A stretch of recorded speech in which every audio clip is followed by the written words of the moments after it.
Hello everyone, this is Talk Time with Cynthia. We're coming today, we're going to be talking about being able to admit when you're wrong.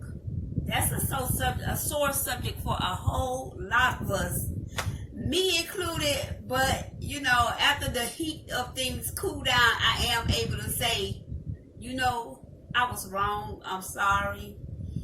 But you got some people that they stick with that until they go to the grave, or they end up being on their deathbed admitting that they was wrong for whatever reason. But that's what our subject is gonna be today. I am going to read the article, and then after I read the article, then what I'm going to do is just say my point of view at the end of everything. So if you want to hear my point of view, you have to listen all the way to the end of the video, so you'll know my point of view. Don't forget to comment, like, and subscribe, and hit the notification bell so you can get all of my videos. And I thank you guys so much for sticking around and hanging out with me and spending time with me, hearing what I have to say, and hearing my point of view on everything. So thank you so much. Okay, so without further ado, we're going to get into our article. And this article is by, I have my computer here, right there. Okay, so that's why I'm looking down.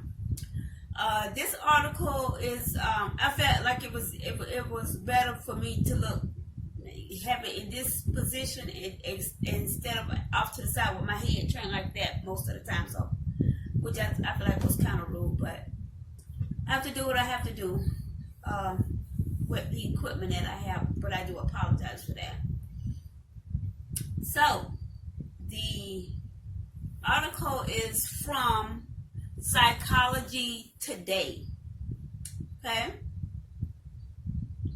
and it is by Guy Winch, and he's a PhD. He has a PhD. He's a physical doctor. Okay. Well, not a physical. Why did I say that? Y'all don't listen to me.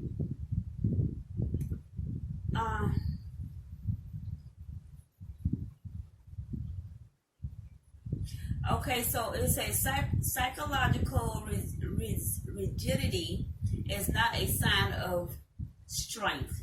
Remember that, y'all? Remember that, y'all? So, so it says we all make mistakes, and we do so with regularity. Some errors are small, such as no, we don't need to stop at the store. There's plenty of milk left for breakfast. Some are bigger, such as don't rush me. We have plenty of time to get to the airport before the flight leaves.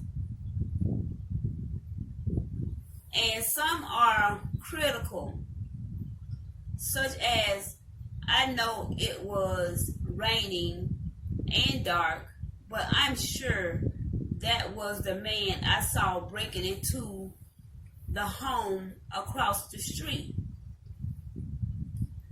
No one enjoys, let me make sure I put this up so I'm not looking too far down. No one enjoys being wrong. It's an unpleasant emotional experience for all of us. The question is, how do we respond when it turns out we were wrong? It's nothing wrong with being wrong, but how do you respond to it? That's the problem, I think. All right, where you at, Cyn?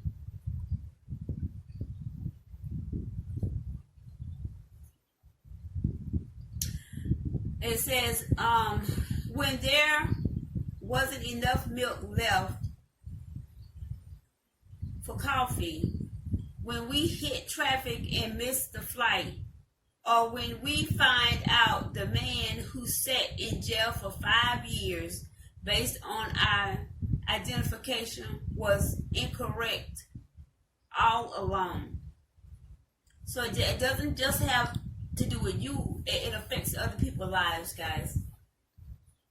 Some of us kind of imply we were wrong, but we don't do so explicitly or in a way that is satisfying to the other person.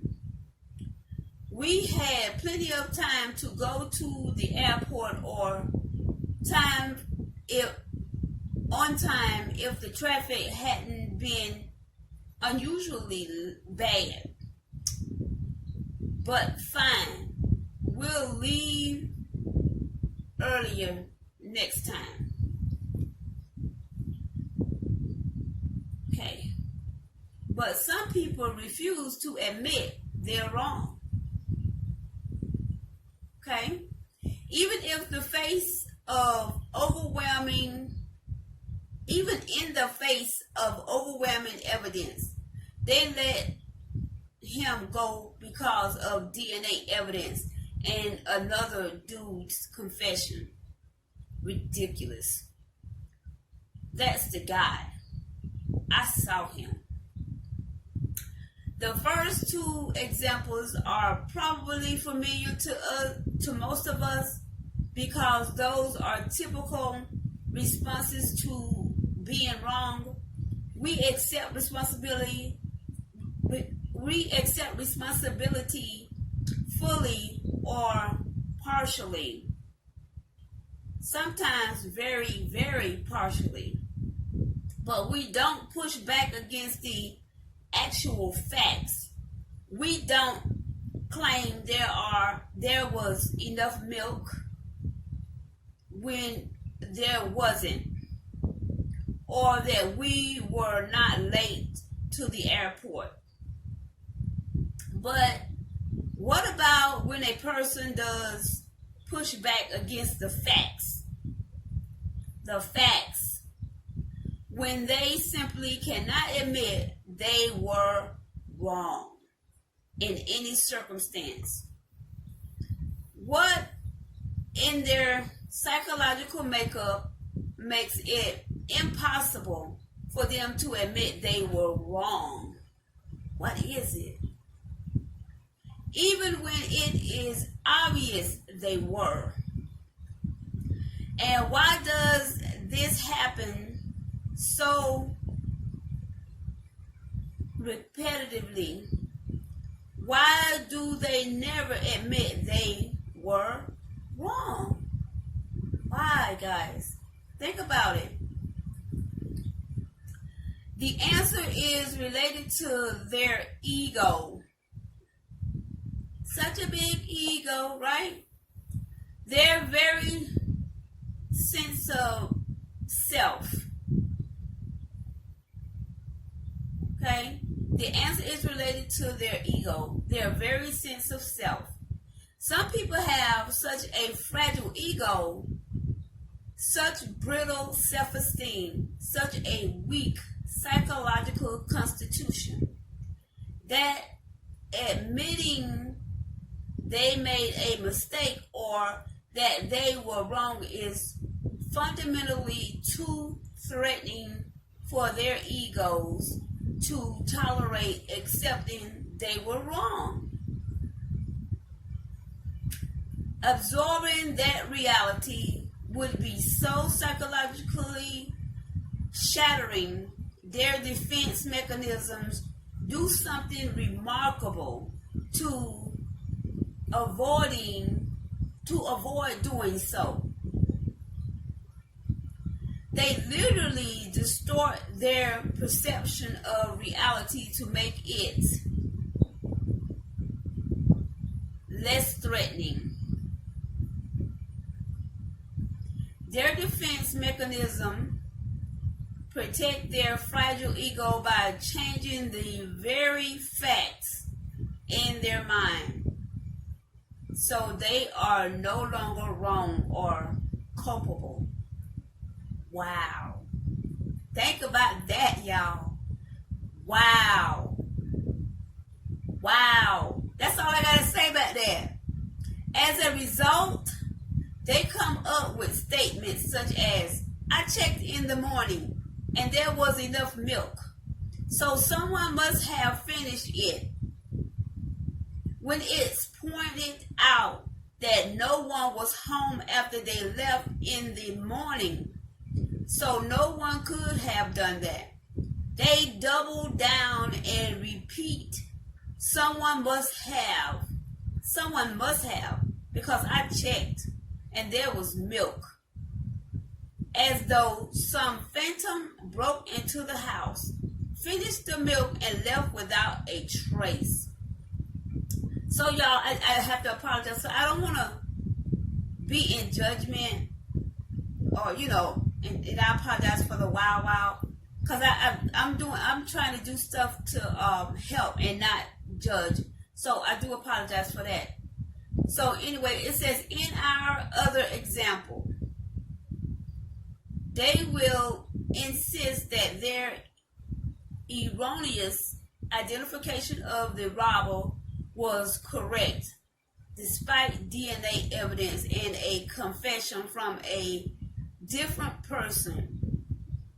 When confronted, they will continue to insist or pivot to attacking anyone who tries to argue otherwise, and to disparaging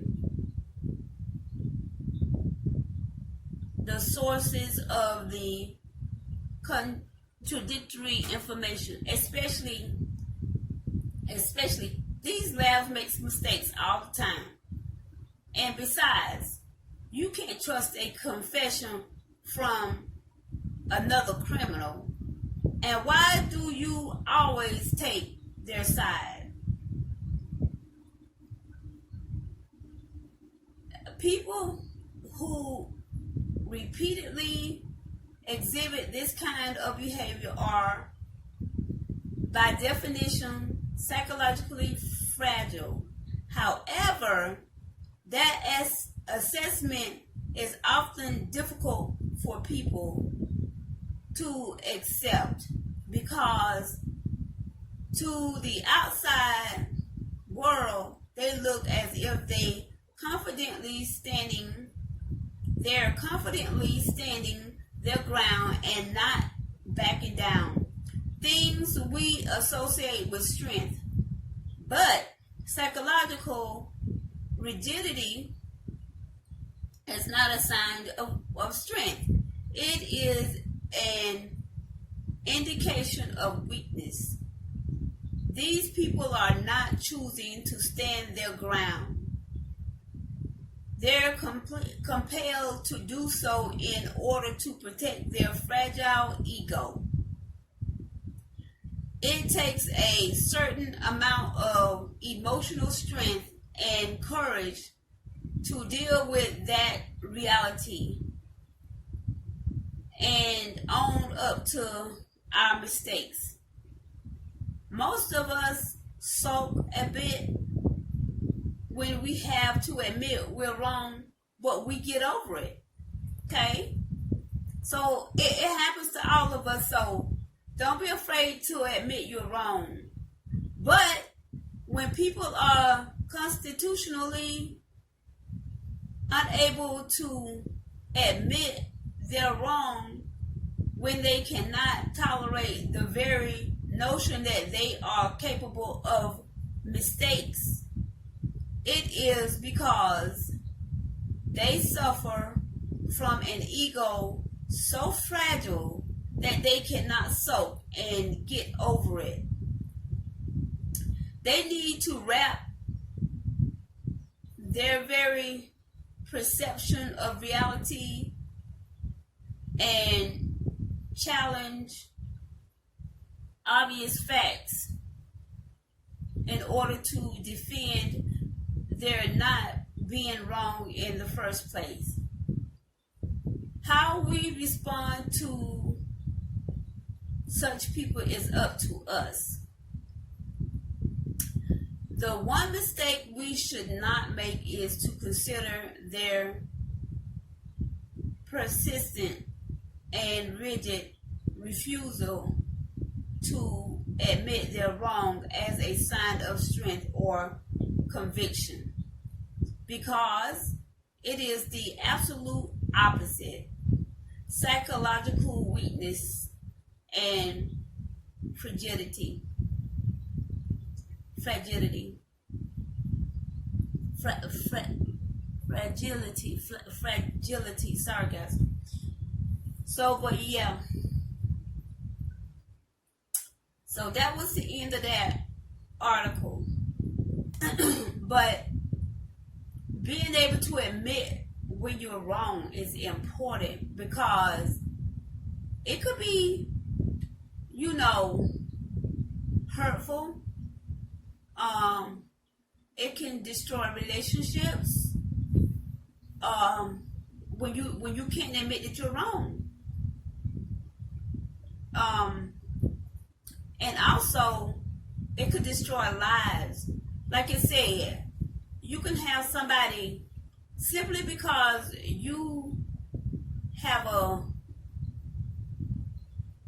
fragile ego, or you trying to protect your ego. You can have somebody sitting in prison doing time that they're not guilty of. So you have to be careful.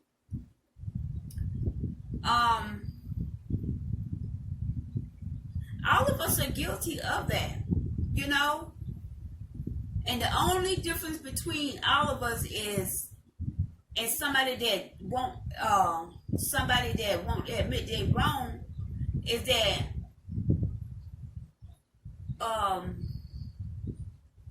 we have morals. I mean, because even if it is your ego and you sit and you think that how it affects other people, you understand what I'm saying? To me, that alone should make you feel like, oh my goodness, this guy is gonna do time that I'm not even sure if it was him. You understand what I'm saying? So you have to be careful with that. And sometimes people don't want to admit that they were wrong too, is because accusing somebody of something can land you into a prison, because I don't know, isn't that like perjury or lying or something? I'm not sure if that fall under that category. But I mean, gosh, we all are wrong. Ain't none of us perfect. We're gonna make mistakes. We're gonna be caught up in the emotional part of it and saying, yeah, I know it was. I know I'm right. And you be like going so strong on it. You know what I mean? You going so strong on it. But then to me, for me, and I'm gonna be honest, listen, if I think I'm right, I'm right. Okay? But then, especially in the heat of the moment, but once everything calmed down and I have a minute to think about it, then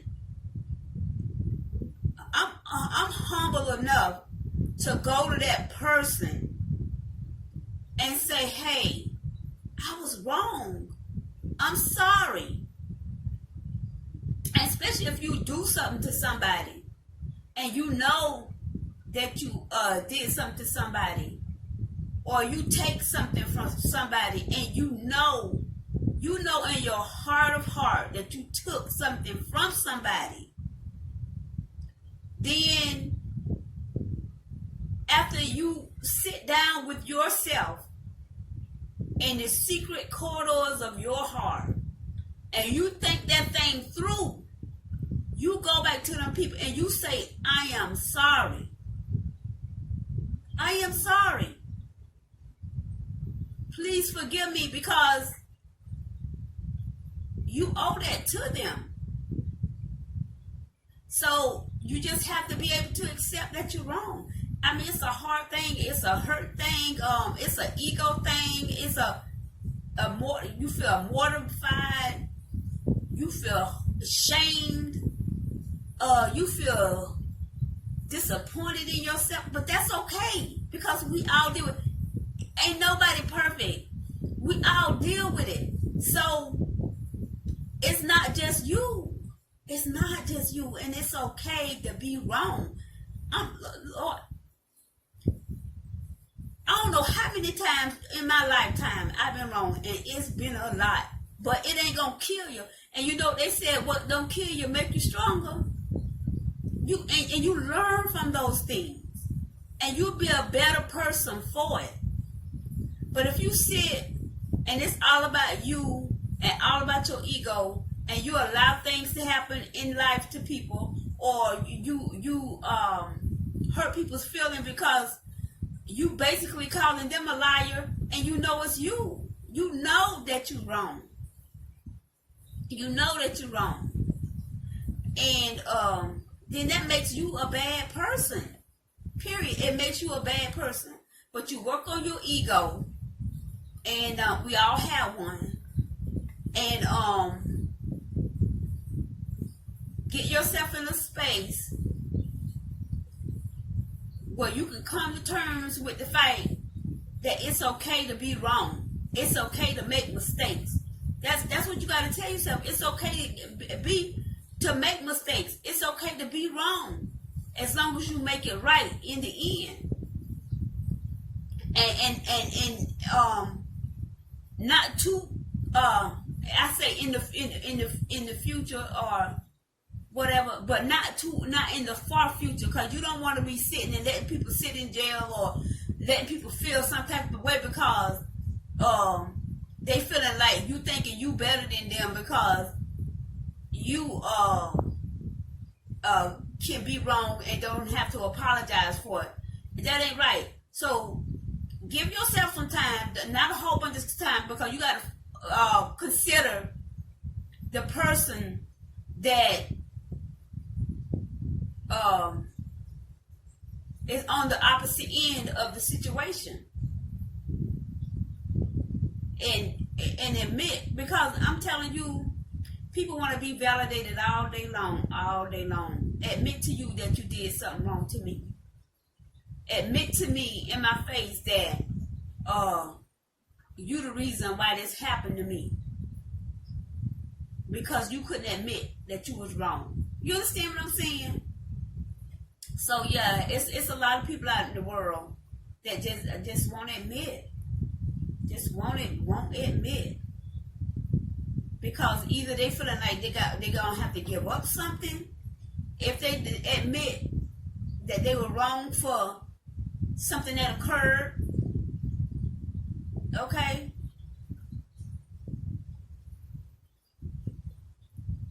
I mean, especially if it's something that changed the trajectory of somebody's life.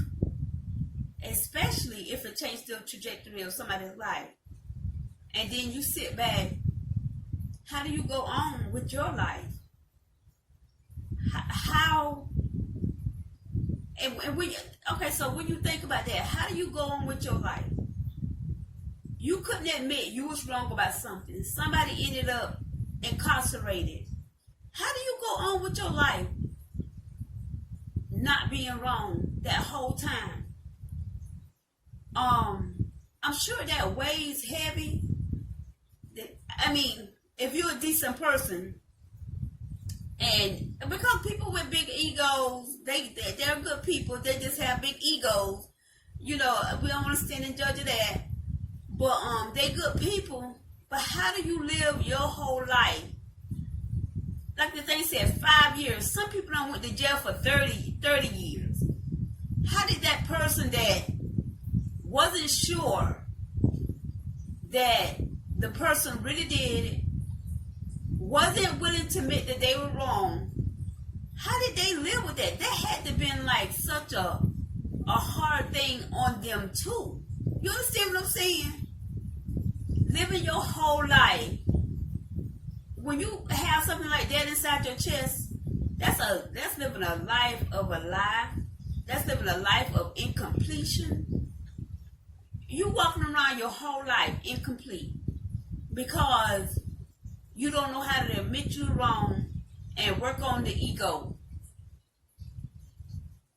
It's a broken ego. Sometimes ego is good for some things, but not when it's so big that it overshadows everything else. Hello. Hello. Hello, y'all. Hello. I just dropped y'all a nugget. But yeah, guys, I'm being silly. But yeah, so I'm telling you, when we admit that we were wrong, when we're wrong for even this country did some things and they were wrong. And just like we as individuals have to admit that we were wrong, even though we weren't born around the time, and I'm talking about slavery, y'all. I'm gonna just put it out there on the table. I wasn't gonna say it because I don't want to make this about that. But and being able to admit the wrong in it. You understand what I'm saying? And okay, so I remember back a few years ago that it was somebody, one of the presidents did apologize for slavery, but nothing was really done about it like they did for other, you know what I mean, other races, like for the Chinese, they did some, the Asians, they did something for that. But anyway, like I said, I don't want to get into all of that. But my point is admitting when you're wrong. And when we can admit that wrong was done, whether our government admits it, us as individuals, and this is what I'm trying to get with this, us as individuals come to the realization within our hearts and admit that some things that were done before our time was wrong. And then when we can admit that to ourselves, and we'll be able to move forward and work on us as a nation. We'll be able to work on ourselves. And just like with the Jewish people, things happen with them. Just different things. I'm just trying to say the things that separated us, the things that divided us, y'all. That's what I'm trying to work on. Because y'all know that's my message. That we try to work on the things that separate us from one another, from coming together. It's things that separate us one another from coming together and not admitting that things that happen. And I don't even know why I'm going down this road with it, because I wasn't intending to. But maybe God is leading me in this direction. I'm not sure. But I just feel like I want to speak on it. But admitting to ourselves, maybe we don't have to sit up there and be like, slavery, and they did, or they did this to the Jews or the Chinese. Maybe we don't have to do that. But within ourselves, just admit it to ourselves. And admit it to ourselves and just move in a whole different way of love and kindness and compassion and peace toward one another. We admit it within ourselves. That's it. We might not walk up to somebody and say, I'm so sorry for, whatever happened back in the day. Or whatever happened last week. Because some things are happening last week too. Some things are happening today. And just come on together. Let's be better. Do better. And be forgiving. And admit that we were wrong. And do different. And be the change that we want to see in the world. We got to be the change we want to see in the world. Or else when we leave this world, we're going to leave this world in a shambles. And guess who's going to have to deal with what we've done?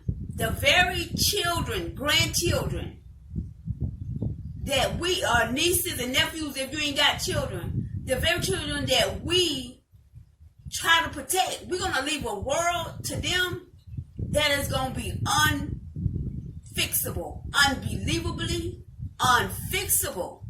So we don't want to do that, because we the ones that has put our hands to this world, to this nation, and some things have went wrong.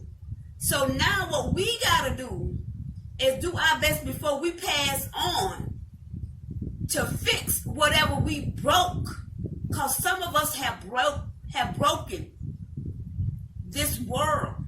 You understand what I'm saying? So, like I said, it's people out there that's trying to do that. It's more of us that need to do that. So come on, let's just fix this world. Let's do the best we can. Like I said, I'm not so naive to believe that everything is going to be peaches and cream, but it can be better. We can make a difference. And especially if our head, our president or whatever, our government, I ain't going to even say president, I'm just say our government. Because I don't want to finger point at nobody. But I'm just saying our government that's over us. You understand what I'm saying? Can be better and do better. So we just got to fix some things, y'all. It just ain't right. It just ain't right. And people are hurting. People are depressed. People going through things that they don't have to go through. They're going through it alone. Because, and I guess I'm totally off the subject, but I'm talking about just admitting the wrong. And when we admit the wrong, all those things we can fix it, right? But if we don't admit the wrong in the situation or being wrong, and like I always say, it starts at home first. Because you can't go and fix somebody else's wrong if you don't, inside your family dynamic and in your home, fix the wrong there first. And then once you fix the wrong there, my camera went off. Then you can go out into your community and fix things into your community and in your city, and then in your state, then in your nation, and possibly in your world. Because we want to leave the world in a better place so that our kids don't destroy each other, because it's just not right. It is just not right. So I ain't gonna belabor this point, but I just wanted to cover that, because like I said, I just want to continue to just speak on the thing that I believe that will help us to be better. And there's different avenues, and I'm gonna continue to bring forth the different avenues to help us to be better and do better. So anyway, guys, I appreciate you guys sitting with me. Don't forget to like and subscribe to my channel. Comment down below what you think about this subject that I'm talking on. Don't forget to tell your family and friends what your girl Scent is doing over here. We're trying to keep it popping and just keeping like a positive, a loving, and a understanding, and a peaceful, and a kind atmosphere. Because guess what? Just continue to go out there and continue to embrace, continue to love, continue to be helpful, continue to be sensitive to the needs of others, because it's important. So yeah, and I thank you guys so much for hanging out, and I love you guys so much. Bye.